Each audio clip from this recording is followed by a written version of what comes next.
Yo, what up, guys? Ponchi here, and today we are going to be working on the song we've been working on, and we are going to go ahead and add some keyboard to the mix. Well, some kind of, we have drums, we have bass, so let's add some other stuff. Let's do some keyboard. That's probably the most obvious thing to add next. Now, we could do a grand piano. You know what? Let's just do it. Let's do the grand piano. Grand piano hybrid. Okay, let's check some of these out. Okay. Okay, let's check out what we have so far. That's one loop. Okay.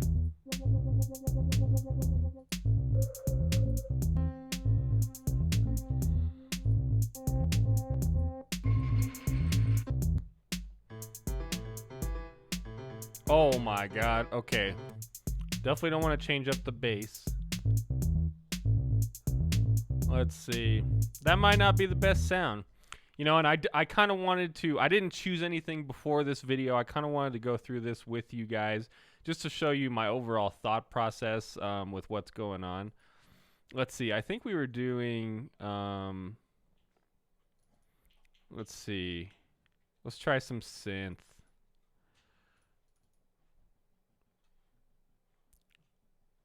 Oh, again. Here we go. That might be cool. That might be cool.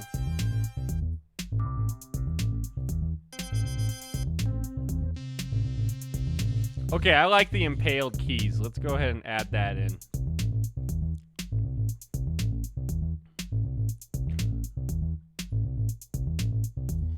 There we go. Okay. We'll make a new loop here. Now let's see. You can click on the bass line. You can see the notes here. This is basically an A major triad we got going on here. Oh, excuse me, A minor triad. So, you generally don't want frequencies to overlap. So, being as the bass line is down, and again, this is more songwriting technique than it is actual engineering. So I'm just going to launch right into it. Let's go ahead and do.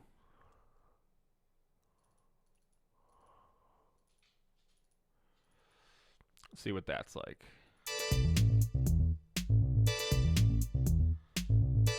Okay, yep, that's the notes are a little off here. There we go.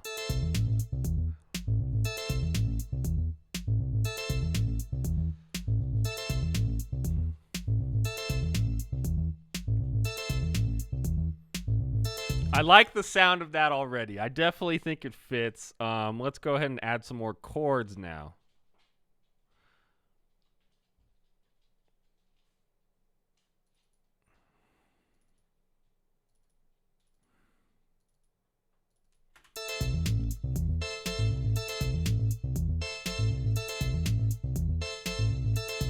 I'm gonna go ahead and turn the master down a little bit. You see how this is red on the master channel here?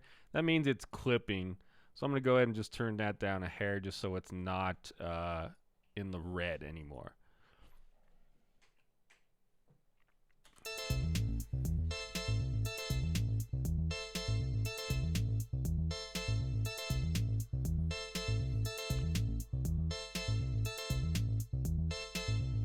Okay, I like where that's at. Now let's check out this other loop we have going on.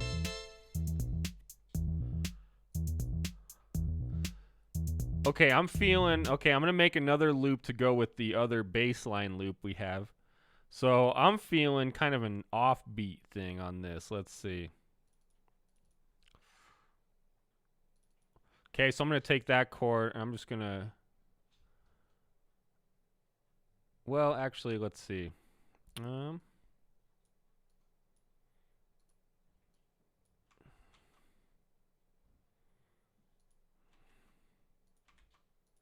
Just gonna duplicate that across the board.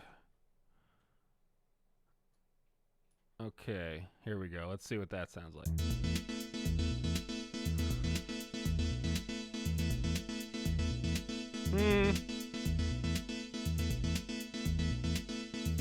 I want it to be, I kind of like the rhythm. I want it to be a little more subtle though.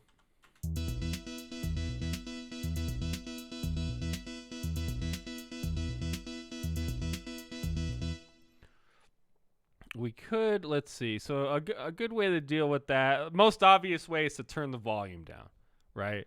That's the most obvious thing to do. But if I turn the overall volume of the track down, it's going to turn down the one for the volume for this other loop as well. So what I might want to do is actually split these. I'm going to go ahead and duplicate it. So that way each loop has its own volume, basically. So this one will leave the same, but the volume on the new loop I just made, I'm going to turn that down. So let's try that.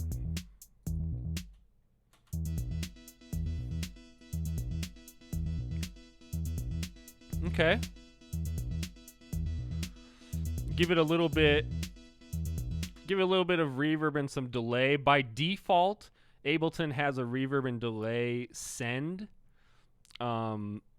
set up. So that's what these A and B sends are down here. I'm going to go ahead. A is the reverb, as you can see here, and then B is the delay. So I'm going to turn up the delay a bunch, actually, and then the reverb not as much. Maybe even a little more delay.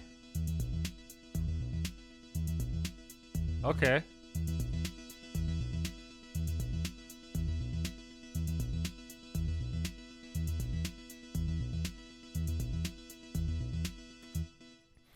Okay. All right. I kind of like where that is. Now, that'll be it for today. We're going to keep going with this, of course, but best thing to do as far as writing goes, another little quick tip about writing is just write what comes to mind, Don't worry too much about the reverb and the delay and stuff like that.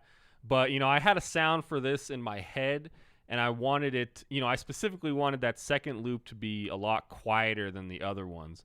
So I just made that happen now just to kind of help realize the sound I had in my head for that, But typically that kind of stuff, you don't really have to worry about it until till your loops are all done, really, But yeah, that'll go ahead. Well, let's go ahead and check them out here. Let's listen to the first one.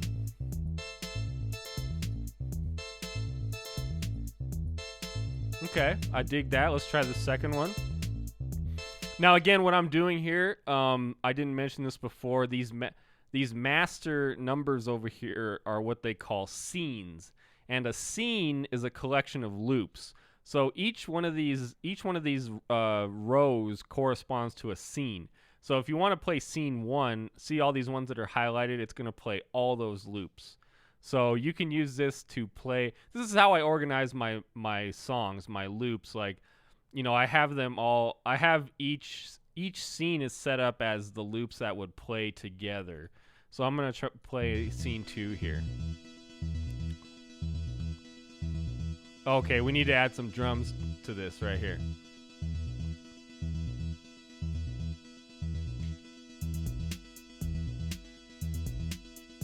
Okay, bam, that works. So thank you for joining me, and please leave a like and subscribe if you're digging this tutorial. And I'll be back tomorrow with another one. You have a good night or day wherever you are.